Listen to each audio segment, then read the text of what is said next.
Votre site web est terminé, vous pouvez maintenant le publier, autrement dit le rendre disponible à tout l'Internet via une URL que vous allez générer ou alors uniquement aux personnes de votre organisation, de votre entreprise. S'il s'agit d'un site intranet, vous pourriez même le limiter qu'à un certain nombre de personnes ou de groupes de votre organisation.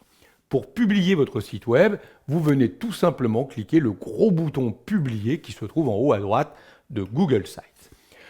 Vous allez ici retrouver l'adresse URL qui est générée et qu'il faudra saisir pour retrouver votre site web, accéder à l'ensemble de ces pages. Mais ce qui est très important, c'est de venir cliquer sur le bouton Gérer qui se trouve ici, qui va vous permettre véritablement d'indiquer qui peut accéder à votre site.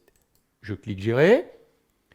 On retrouve dans la partie supérieure le propriétaire du site, les éditeurs.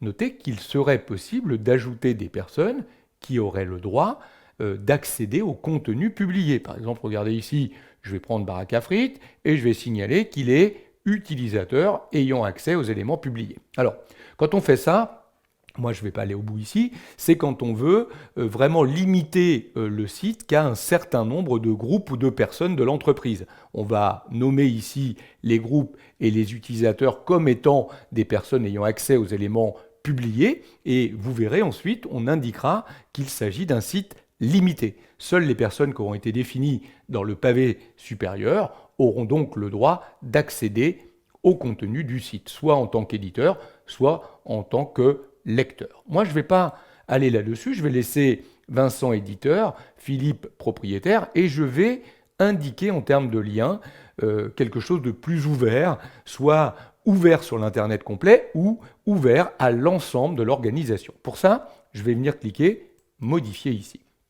Donc, vous voyez, dans « Site publié », vous retrouvez les 3 niveaux, donc limités. Seules les personnes qui ont été spécifiées dans le pavé supérieur, comme ayant le droit de voir les éléments publiés, pourront voir ce contenu.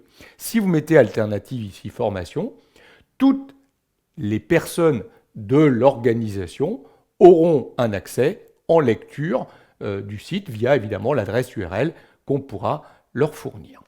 Si par contre vous choisissez public, attention, vous voyez, on voit bien la petite terre qui arrive ici, tout l'Internet pourra lire ce site dès qu'il aura évidemment accès à l'adresse URL. C'est ce que je fais ici pour ce site-là, un site très ouvert sur tout l'Internet. Je termine. Je retrouve le nom du site, je vais laisser Pure Nature, il a généré ici l'adresse URL. Notez que je peux demander au moteur de recherche public de ne pas afficher mon site. Autrement dit, je pourrais demander évidemment à Google de ne pas référencer mon site. Moi, je vais laisser Google le référencer, peu importe, je le publie. C'est fait. Donc maintenant, n'importe qui dispose de l'adresse URL sur Internet pourra accéder à l'ensemble des pages de mon site web. Notez que quand un site a été publié, on retrouve à droite la possibilité de revenir sur les paramètres de publication. On pourrait examiner les modifications et de nouveau republier. On peut afficher le site publié ou annuler la publication. Donc là, je vais afficher le site publié. Donc voilà, tel qu'il se présentera. Donc on retrouve bien l'ensemble des éléments avec l'ensemble des pages sur lesquelles on va pouvoir accéder. Alors évidemment, ici, il n'est pas complètement terminé. Ce n'est pas forcément très bien de l'avoir publié. Je pourrais donc décider d'annuler la publication. Le site ne sera plus en ligne. Vous pourrez toujours effectuer des modifications et le republier plus tard. Oui, c'est ce que je veux ici. Je n'ai pas totalement terminé.